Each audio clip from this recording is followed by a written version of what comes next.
എടുക്കാൻ പറഞ്ഞിട്ട് അയാൾ പെട്ടെന്ന് എന്താ പോയത്? ലക്ഷ്മിക്കൊന്നും മനസ്സിലായില്ല. മുൻവശത്തെ വാതിലടച്ചിട്ടിട്ട് അവൾ അകത്തേക്ക് തിരിഞ്ഞതും അവളുടെ ഫോൺ ശബ്ദിച്ചു. പരിചയമില്ലാത്ത നമ്പറാണല്ലോ എന്നോർത്തുകൊണ്ട് അവൾ ഫോണെടുത്ത് കാതിലേക്ക് വെച്ചു. ഹലോ, ലക്ഷ്മിയല്ലേ? മറുവശത്തുള്ള ആളിനെ മനസ്സിലാക്കാൻ അവൾക്കധികം സമയം വേണ്ടി വന്നില്ല. നിങ്ങൾക്ക് എന്താ വേണ്ടത്? അവൾ വൈശാഖിനോട് ദേഷ്യപ്പെട്ടു. ഞാൻ നിന്നോടൊരു ചായ ചോദിച്ചിട്ട് നീ എനിക്ക് തന്നോടി.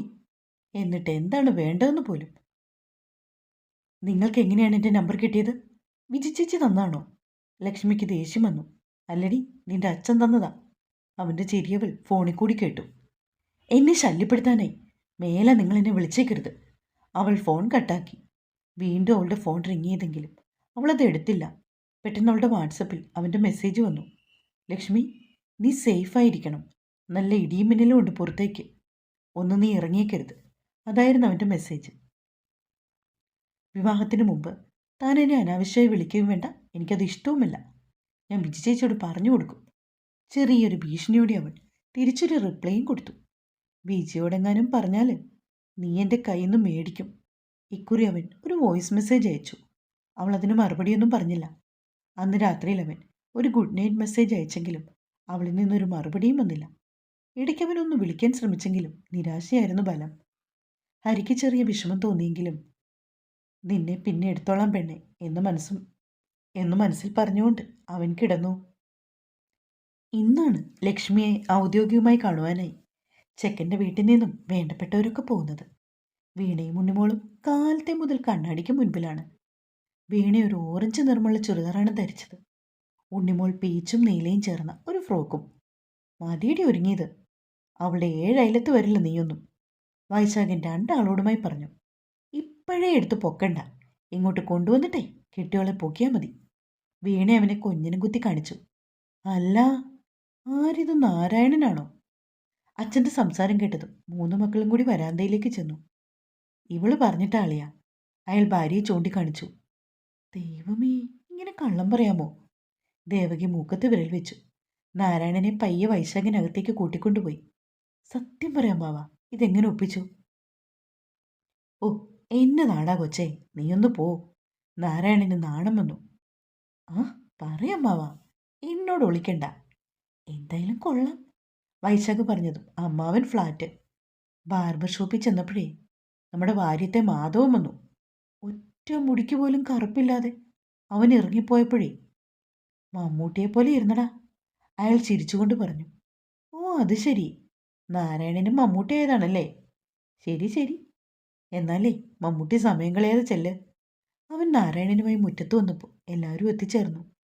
ശേഖരൻ്റെ മൂത്തമകൾ മീനാക്ഷിയും ഭർത്താവും, ശേഖരൻ്റെ അനുജൻ ദാസൻ. ഇത്രയും പേരാണ് ശേഖരൻ്റെ കുടുംബത്തിൽ നിന്നുള്ളത്. അവർ രണ്ടാളും അവരുടെ കാറിലാണ് വന്നത്. സുമിത്രയുടെ സഹോദരന്മാരും അവരുടെ ഭാര്യമാരും സുമിത്രയുടെ അനുജത്തിയുമാണ് ബാക്കിയുള്ള ആളുകൾ. സുമിത്രയുടെ മൂത്ത സഹോദരനും അനുജത്തിക്കും സ്വന്തമായി വണ്ടിയുണ്ട്. എന്താണേലും എല്ലാവരും കൂടി അഡ്ജസ്റ്റ് ചെയ്ത് കൊണ്ടുവന്ന വാഹനങ്ങളിൽ പുറപ്പെടാനാണ് തീരുമാനിച്ചത്. അമ്മയ്ക്ക് കുറച്ചുകൂടി നല്ല സാരി ഉടുക്കായിരുന്നുവെന്ന് വൈശാഖൻ ഓർത്തു. പാവം അമ്മ, തനിക്കൊരു ജോലി കിട്ടിയിട്ട് വേണം നല്ലൊരു സാരി മേടിച്ച് അമ്മയ്ക്ക് കൊടുക്കുവാൻ. അവൻ തീരുമാനിച്ചുറപ്പിച്ചു. ഏട്ടാ, ഏട്ടത്തിയോട് എന്തെങ്കിലും പറയണോ? പുറപ്പെടാൻ ഒരുങ്ങുമ്പോൾ ഉണ്ണിമോൾ ചോദിച്ചു. അവൻ അതിനു പകരമായി അവളുടെ ചെവിക്ക് പിടിച്ചു. എന്നാ പിന്നെ ഞങ്ങൾ പോയി ഇതങ്ങ് ഉറപ്പിച്ചിട്ട് വരാം. വൈശാഖിനെ നോക്കി നാരായണമാമ അത് പറയുമ്പോൾ എല്ലാവരും ചിരിച്ചു. ഓ ശരി മമ്മൂട്ടി മാമ, അവൻ തിരിച്ചും പറഞ്ഞു. ചെറിയ ആരോഗ്യ പ്രശ്നങ്ങളുണ്ടെങ്കിലും അശോകൻ ആകെ ഉന്മേഷത്തിലായിരുന്നു. എല്ലാവരെയും അയാളും ഭാര്യയും ചേർന്ന് അകത്തേക്ക് സ്വീകരിച്ചു. രാജീവൻ മാത്രം ഒരു അകലം പാലിച്ചു നിന്നു. വീണയും ഉണ്ണിമോളും കൂടി ലക്ഷ്മിയെ കാണാനുള്ള ആഗ്രഹം സുമിത്രയുടെ കാതിൽ പറഞ്ഞു. മിണ്ടാതിരിക്കടി. സുമിത്ര വീണയുടെ കൈത്തണ്ടേന്നുള്ളി. ആകാംക്ഷ അടക്കാനാവാതെ അവർ രണ്ടാളും കൂടി കുറച്ച് സ്ത്രീജനങ്ങൾ നിന്ന മുറിയിലേക്ക് കയറി ചെന്നു. മഞ്ഞ നിറമുള്ള ഒരു ചുരിദാറാണ് വേഷം. മോളെ ലക്ഷ്മി, നിന്നെ കാണാനായി വന്നത് ആരാണെന്ന് നോക്കി. ഏതോ ഒരു സ്ത്രീ ശബ്ദം കേട്ടപ്പോൾ അവൾ പിന്തിരിഞ്ഞു. വീണയും ഉണ്ണിമോളും കണ്ണിമയ്ക്കാതെ നോക്കി നിന്നു. നല്ല സുന്ദരി പെണ്ണ്, ഏട്ടന് നന്നായി ചേരും, വീണ ഓർത്തു. അപ്പോഴേക്കും ദീപ സുമിത്രയും കൂട്ടി അവിടേക്ക് വന്നു. ഇതാണ് അമ്മ, ദീപ പറഞ്ഞു. ലക്ഷ്മി അവർ കരികിലേക്ക് നടന്നു വന്നു. ഹായ്, അവൾ വീണയും ഉണ്ണിമോളെയും നോക്കി പറഞ്ഞു. അവർ രണ്ടാളും ചിരിച്ചു. സുമിത്രയെ അവളെ നോക്കി നിൽക്കുവാണ്. ശേഖരേട്ടൻ വെറുതെയല്ല വാക്കു പറഞ്ഞു പോന്നത്. അവരോർത്തു. ഒരുപാട് പ്രായമൊന്നുമില്ലെന്ന് ഒറ്റ നോട്ടത്തിൽ അറിയാം. വരൂ, അവിടെ എല്ലാവരും വെയിറ്റ് ചെയ്യുവാണ്. ദീപ ലക്ഷ്മിയുടെ കയ്യിൽ പിടിച്ചുകൊണ്ട് പറഞ്ഞു. എല്ലാവർക്കും പെൺകുട്ടിയെ ഇഷ്ടപ്പെട്ടു. കർക്കിടകം തുടങ്ങാൻ ഇനി 11 ദിവസം കൂടിയുള്ളൂ. അതിനു മുൻപ് വിവാഹ നിശ്ചയം നടത്തണം. കാരണവന്മാരിൽ ആരോ അഭിപ്രായം പറഞ്ഞു. പിന്നീട് എല്ലാവരും കൂടി എന്തൊക്കെയോ ചർച്ചകളായിരുന്നു. അപ്പോൾ ഈ വരുന്ന ഞായറാഴ്ച നിശ്ചയം. എല്ലാവർക്കും തിരക്കൊന്നും ഇല്ലാത്ത ദിവസമായതിനാൽ സമ്മതമായിരുന്നു. കണിയാനോടും അശോകൻ വിളിച്ചു പറഞ്ഞു. അയാൾ ഞായറാഴ്ച വരാമെന്ന് വെച്ചു. ലക്ഷ്മിയും വീണയും ഉണ്ണിമോളും കൂടി ലക്ഷ്മിയോട് സംസാരിച്ചു. പഠിക്കുന്ന കോളേജിൻ്റെ പേരും വിവരവും ഒക്കെ അവർ ചോദിച്ചു. എന്നാലും ഒരുപാട് സംസാരിക്കുന്ന പ്രകൃതമല്ല ലക്ഷ്മിയുടേതെന്ന് വീണയെ ഓർത്തു. വിജി അപ്പോഴാണ് അവിടേക്ക് വന്നത്. കുറച്ച് ഗസ്റ്റ് ഉണ്ടായിരുന്നു, അതുകൊണ്ടാണ് ഞാൻ താമസിച്ചത്. വിജിയും ഗോപനും പറഞ്ഞു. അവർക്കും ഞായറാഴ്ച നിശ്ചയം കൊണ്ട് എതിർപ്പൊന്നുമില്ല. ഏട്ടനോട് എന്തെങ്കിലും പറയണോ? ഇറങ്ങാൻ നേരം ഉണ്ണിമോൾ ലക്ഷ്മിയുടെ കാതിൽ ചോദിച്ചു. ഏട്ടൻ എന്നും എനിക്ക് വാട്സപ്പിൽ മെസ്സേജ് അയക്കാറുണ്ട്, ലക്ഷ്മി അവളോട് പതിയെ പറഞ്ഞു. ഇതപ്പോ? ഉണ്ണിമോൾ ആശ്ചര്യപ്പെട്ടു. എങ്കിൽ ഞങ്ങൾ ഇറങ്ങട്ടെ മോളെ? സുമിത്ര വന്ന് ലക്ഷ്മിയുടെ കരം ഗ്രഹിച്ചു. ശരിയമ്മേ. അവൾ ചിരിച്ചു. അങ്ങനെ എല്ലാവരും സന്തോഷത്തോടു കൂടി ലക്ഷ്മി നിവാസിൽ നിന്നും മടങ്ങി. ആ മൂത്ത പെണ്ണിന്റെ കെട്ടിയോനെ അത്രയ്ക്ക് നമ്മളെ അങ്ങ് പിടിച്ചിട്ടില്ല, നാരായണൻ അഭിപ്രായപ്പെട്ടു. അതെനിക്കും തോന്നി. ശേഖരനും മൂത്ത എളിയനും അത് ശരിവെച്ചു. അവന്റെ വിചാരം അവനേതോ കൊമ്പത്തെയാണെന്നാ. നാരായണൻ വീണ്ടും പറഞ്ഞു. അതൊക്കെ പോട്ടെ നാരായണ, ബഹുജനം പലവിധമല്ലേ. ശേഖരൻ അയാളെ സമാധാനിപ്പിച്ചു. അല്ലളിയ, ഞാൻ പറഞ്ഞേ ഉള്ളൂ. നാരായണൻ പിന്നീട് അതിനെക്കുറിച്ച് ഒന്നും പറഞ്ഞില്ല. സുമിത്രയും മക്കളും ഒക്കെ സുമിത്രയുടെ അനുജത്തിയുടെ വണ്ടിയിലായിരുന്നു. രമച്ചിട്ടേ, പെണ്ണിനെ ഇഷ്ടപ്പെട്ടോ? വീണ സുമിത്രയുടെ അനുജത്തിയോട് ചോദിച്ചു. ആർക്കാണ് ഇഷ്ടപ്പെടാത്തത്? നല്ല മിടുക്കി പെൺകുട്ടിയല്ലേ. വൈശാഖിന്റെ യോഗം, അത് പറഞ്ഞാൽ മതി, രമ മറുപടി നൽകി. കണ്ടിട്ടൊരു പാവം പെൺകുട്ടിയാണെന്ന് തോന്നുന്നു അല്ലേടി? സുമിത്രയും അനിയത്തിയെ നോക്കി.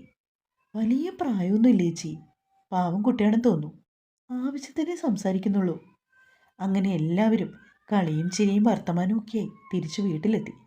വൈശാഖം മുറ്റത്ത് നിൽക്കുന്ന ചെണ്ടുമല്ലിയുടെയും റോസയുടെയും ഇടയിൽ കിളിർത്തു നിന്ന പുല്ലുകളൊക്കെ പറിച്ചു കളയുവാണ്. അപ്പോഴാണ് അവരെല്ലാവരും കൂടി വന്നത്. അയ്യോ, ഇത്രയും നാളായിട്ടും ഒരു കുഞ്ഞു ചെടി പോലും വെച്ച് പിടിപ്പിക്കാത്ത ആളാണ് ഇപ്പോൾ ദേ പുല്ല് പറിച്ചു കളയുന്നു. വീണ കളിയാക്കിക്കൊണ്ട് വണ്ടിയിൽ നിന്നിറങ്ങി. ഏട്ടൻ ഇതുവരെ ഈ മുറ്റത്തൊന്നും കയറിയില്ലേ? വഴിക്കണ്ണുമായിരിക്കുമായിരുന്നു. ഉണ്ണിമോളും ചിരിച്ചു. നിന്ന് വാചു പഠിക്കാതെ നാരായണമാമയ്ക്കൊരു സംഭാരം എടുക്കടി. വൈശാഖൻ അവളോട് ദേഷ്യപ്പെട്ടു. എല്ലാവരും ഒന്ന് ഇറങ്ങിയിട്ട് ചായയൊക്കെ കുടിച്ചിട്ട് പോകാം. സുമിത്ര ക്ഷണിച്ചെങ്കിലും ആരും ഇറങ്ങിയില്ല. അടുത്ത ആഴ്ച വീണ്ടും വരാമല്ലോ എന്നാണ് അവർ പറഞ്ഞത്. വൈകാതെ അവരെല്ലാവരും യാത്ര പറഞ്ഞു പോയി. വൈശാഖന് പെട്ടെന്ന് കാര്യം പിടികിട്ടിയില്ല. അവൻ അമ്മയെ നോക്കി. അടുത്ത ഞായറാഴ്ച വിവാഹ നിശ്ചയം നടത്താൻ തീരുമാനിച്ചു മോനെ, സുമിത്ര പറഞ്ഞു. അമ്മേ, പെണ്ണിനെ ഇഷ്ടമായോ? വൈശാഖൻ പതിയെ സുമിത്രയെ നോക്കി. നല്ല മിടുക്കി പെണ്ണാണ് മോനെ. അമ്മയ്ക്കെന്നല്ല എല്ലാവർക്കും ഇഷ്ടമായി. നിനക്ക് സന്തോഷമായോ? സുമിത്ര മകനെ നോക്കി ചിരിച്ചു. ഒന്ന് പോ അമ്മേ, ഞാൻ അമ്മയുടെ അഭിപ്രായം ചോദിച്ചു എന്നല്ലേ ഉള്ളൂ. അവൻ മുഖത്തൊരു കപട ദേഷ്യം വരുത്തി. അമ്മയ്ക്ക് ഇഷ്ടമായില്ലെന്ന് പറഞ്ഞാൽ നീ ആ പെൺകുട്ടിയെ കെട്ടാതിരിക്കുമോ? പിന്നിൽ നിന്ന് ശേഖരനത് ചോദിച്ചപ്പോൾ വൈശാഖൻ ഒന്ന് ചമ്മി. പിന്നെ ഇവനാ പെങ്കൊച്ചിനെ പോയി കണ്ടിട്ട് വന്നിട്ട് ഒന്നും മിണ്ടാതിരുന്നതിൻ്റെ കുട്ടൻസേ എനിക്ക് ഇന്നാ മനസ്സിലായത്. സുമിത്ര ഊറിച്ചിരിച്ചു. അമ്മേ, വീണയും ഉണ്ണിമോളും കൂടി അങ്ങോട്ടേക്ക് രംഗപ്രവേശനം ചെയ്തു. ഞാൻ ആ ചേച്ചിയോട് ഇറങ്ങാൻ നേരത്തെ ചോദിച്ചു വല്യേട്ടനോട് എന്തെങ്കിലും പറയണോന്ന്. ഉണ്ണിമോളത് പറയുമ്പോൾ അവരെല്ലാവരും അവളെ നോക്കി. എൻ്റെ അമ്മേ, ആ ചേച്ചി പറയുവാണേ, ഈ ഏട്ടൻ എന്നും വിളിക്കുകയും മെസ്സേജ് അയക്കുകയും ചെയ്യുമെന്ന്. ഈ കള്ളൻ എന്നിട്ട് മിണ്ടാതിരുന്നു. ഉണ്ണിമോളുടെ സംസാരം കേട്ടതും വൈശാഖൻ ഐസായിട്ടിരിക്കുവാണ്. എന്നാലും എൻ്റെ ഏട്ടാ കൊള്ളാം കേട്ടോ. വീണയും അവനെ കളിയാക്കി. എടി, ആ പെണ്ണ് ചുമ്മാ പറയുന്ന. എനിക്ക് അവളുടെ നമ്പർ എങ്ങനെയാണ് കിട്ടുന്നേ? വെറുതെ ആവശ്യമില്ലാത്ത കാര്യം പറയല്ലേ. വൈശാഖൻ ഉരുണ്ട് കളിച്ചു. അമ്മേ, ഏട്ടൻ എന്ത് ഡ്രസ്സാണ് ഇടുന്നത്? രാത്രിയിൽ അമ്മയും മക്കളും കൂടി അടുക്കളയിൽ അത്താഴത്തിനുള്ള കറികൾ ഒരുക്കാനുള്ള തിരക്കിലാണ്. അപ്പോഴാണ് വീണ അമ്മയോട് ചോദിച്ചത്. അച്ഛൻ എന്നോട് പോകാമെന്ന് പറഞ്ഞു. ചൊവ്വാഴ്ച നമുക്ക് ഇറങ്ങാം. അമ്മേ, നമുക്ക് പ്രീതി ടെക്സിൽ പോകാം. അവിടെ ഒരുപാട് കളക്ഷനുണ്ട്, ഉണ്ണിമോൾ പറഞ്ഞു. ആ, അത് ശരിയാ, അത് മതിയമ്മേ. ഞാനും അതങ്ങോട്ട് പറയാനിരിക്കുമായിരുന്നു. വീണയും അഞ്ചത്തിയോട് അനുകൂലിച്ചു.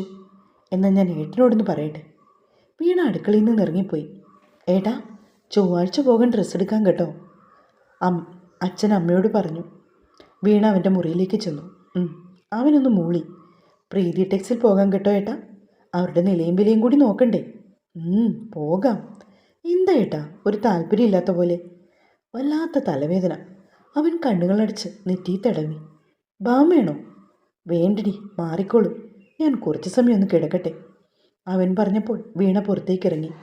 അത്താഴം കഴിച്ചുകൊണ്ടിരുന്നപ്പോൾ ശേഖരൻ മകനോട് എല്ലാവർക്കും ഡ്രസ്സ് എടുക്കാൻ പോകുന്ന കാര്യത്തെക്കുറിച്ച് സംസാരിച്ചു. അപ്പോഴാണ് വിജി വിളിച്ചത്. അവളോടും ശേഖരനും സുമിത്രയും കാര്യങ്ങളൊക്കെ പറഞ്ഞു. അമ്മേ, ഞാൻ ആ പെൺകുട്ടി ഇടുന്ന ഡ്രസ്സിൻ്റെ കളറ് ചോദിക്കും. എന്നിട്ട് നമുക്ക് അതേ കളർ ഡ്രസ്സ് വൈശാഖനും എടുക്കാം, വിജി അഭിപ്രായപ്പെട്ടു. അയ്യോ, അത് ശരിയാണല്ലോ. ഞാനും ഇപ്പോഴാ കാര്യത്തെക്കുറിച്ച് ഓർത്തത്. അമ്മയൊരു കാര്യം ചെയ്യാം. ചേച്ചി പറഞ്ഞ പോലെ നമുക്ക് ഏട്ടൻ്റെ ഡ്രസ്സ് പിന്നെ എടുക്കാം, വീണ നിർദ്ദേശിച്ചു. വീണ, നീ ഇരുന്ന് കഞ്ഞി കുടിക്കും, ഇവക്കൊരു സമാധാനവും ഇല്ലല്ലോ. സുമിത്ര കണ്ണുരുട്ടി. ചേച്ചി, നമ്മൾ ഏത് മോഡലാണ് എടുക്കുന്നത്? ഉണ്ണിമോളായിരുന്നു അടുത്തത്. ഉണ്ണിമോളെ. സുമിത്രയുടെ ശബ്ദം ഉയർന്നു. പിന്നീട് രണ്ടാളും ഒന്നും സംസാരിച്ചില്ല. വൈശാഖൻ തലവേദനയാണെന്ന് പറഞ്ഞ് നേരത്തെ കിടക്കാനും പോയി. ഹലോ ശ്യാമള ചേച്ചി, വിജിയാണ്. ആ വിജി, എന്തുണ്ട് മോളെ വിശേഷം? വിശേഷമൊന്നുമില്ല ചേച്ചി, ഞാനൊരു കാര്യം ചോദിക്കാനായിരുന്നു. എന്താ മോളെ? ലക്ഷ്മി എടുക്കുന്ന ഡ്രസ്സിൻ്റെ കളർ ഏതാണെന്നൊന്ന് പറയണേ, അതനുസരിച്ച് വൈശാഖനും എടുക്കാനാ. മോളെ, ഞാൻ ലക്ഷ്മിയുടെ കൈ ഫോൺ കൊടുക്കാം, അവളോട് ചോദിക്കുക കേട്ടോ. അവർ മകൾക്ക് ഫോൺ കൈമാറി. ഹലോ, ആ ചേച്ചി. അതെയോ, ഞാൻ നാളെ ദീപേച്ചയായിട്ട് പോകുന്നുണ്ട്, എന്നിട്ട് പറയാമേ. ഓക്കെ ചേച്ചി, വിളിക്കാം. ശരി, good night. Viji phone cut ചെയ്തു. അമ്മേ, നാളെ ആ കുട്ടി പറയും ഏതാണ് അവൾ എടുത്ത കളർന്ന്. എന്നിട്ട് ചൊവ്വാഴ്ച തന്നെ നിങ്ങൾ പൊയ്ക്കോളൂ. വിജി അപ്പം തന്നെ അമ്മയെ ഫോൺ വിളിച്ചു പറഞ്ഞു. വൈശാഖന് ഉറക്കം വരാതെ കിടക്കുവാണ്. എന്നാലും അവൾ ഉണ്ണിമോളോട് എന്ത് വർത്താനാ പറഞ്ഞേ. അവൻ ഫോൺ കയ്യിലെടുത്തു. അവളുടെ ഫോണിലേക്ക് വിളിച്ചു. പതിവ് പോലെ അവൾ ഫോൺ എടുത്തില്ല. ഇതെന്താ ഇവൾ ഇങ്ങനെ? അവൻ ഓർത്തു. ഒരു പിടിയും കിട്ടുന്നില്ലല്ലോ. തന്നെ ഇഷ്ടപ്പെടാഴികയൊന്നുമില്ല. ഉണ്ടായിരുന്നെങ്കിൽ ഈ വിവാഹം തീരുമാനിക്കുക പോലും ഇല്ലല്ലോ. ആ, വരട്ടെ, നോക്കാം. അവൻ ഫോണിലേക്ക് നോക്കിക്കിടന്നു. ലക്ഷ്മി, എന്താണ് ഞാൻ വിളിച്ചിട്ട് ഫോൺ എടുക്കാത്തത്? തനിക്കൊരു റിപ്ലൈ എങ്കിലും തന്നൂടെ? അവനൊരു മെസ്സേജ് അയച്ചു. എനിക്കിത്തിരി പഠിക്കാനുണ്ട്, അതാണ്. ഒട്ടും പ്രതീക്ഷിക്കാതെ അവളുടെ റിപ്ലൈ വന്നു. അവൻ്റെ തലവേദന ഒരു നിമിഷം കൊണ്ട് മാറി. അയ്യോ, എൻ്റെ കൊച്ചു പഠിക്കുമായിരുന്നോ? പഠിച്ചോട്ടോ, മിടുക്കിയായിട്ട് പഠിച്ചോണം. അവൻ അടുത്ത മെസ്സേജ് അയച്ചു. ഒലിപ്പിക്കാതെ പോടയേർക്കാം. Okay okay, good night, love you. അവനൊരു മെസ്സേജ് കൂടി അയച്ചിട്ട് കട്ടിലേക്ക് മറിഞ്ഞു. തലേണ എടുത്തവൻ തൻ്റെ ദേഹത്ത് വെച്ച് കെട്ടിപ്പിടിച്ചു. എന്നിട്ടൊരു കള്ളച്ചിരിയോടെ അവൻ കണ്ണുകൾ അടച്ചു. അവൻ്റെ മെസ്സേജ് വായിച്ചിട്ട് ലക്ഷ്മി അപ്പം തന്നെ ഡിലീറ്റ് ചെയ്തു. ഇയാൾക്ക് നാണമില്ലേ? അവൾ ഓർത്തു. പിൻട്രസ്റ്റിൽ ഏതൊക്കെയോ ഡ്രസ് കളർ കോമ്പിനേഷൻ അവൾ തിരയുകയാണ്. ഏത് കളറാണ് എടുക്കേണ്ടതെന്ന് കുറേ അവൾ തിരിഞ്ഞു. ആകെ കൺഫ്യൂഷനായല്ലോ ദൈവമേ, അവൾ ഓർത്തു. കാലത്തെ വൈശാഖൻ്റെ ഗുഡ് മോർണിംഗ് മെസ്സേജാണ് ലക്ഷ്മിയെ ഉണർത്തിയത്. പക്ഷെ തിരിച്ചവൾ പ്രതികരിക്കാനൊന്നും പോയില്ല. കാലത്തെ തന്നെ ദീപയും ലക്ഷ്മിയും കൂടി ടൗണിലേക്ക് പോയിരുന്നു. ലക്ഷ്മിയാണ് കാർ ഡ്രൈവ് ചെയ്തു പോയത്. കുറേ നേരം തിരിഞ്ഞ ശേഷം ഒരു റെഡ് കളർ ലെഹങ്കയാണ് അവൾ തിരഞ്ഞെടുത്തത്. കുറച്ച് കോസ്റ്റ്ലി ആണല്ലേ ചേച്ചി? മടങ്ങുമ്പോൾ അവൾ ദീപയോട് ചോദിച്ചു.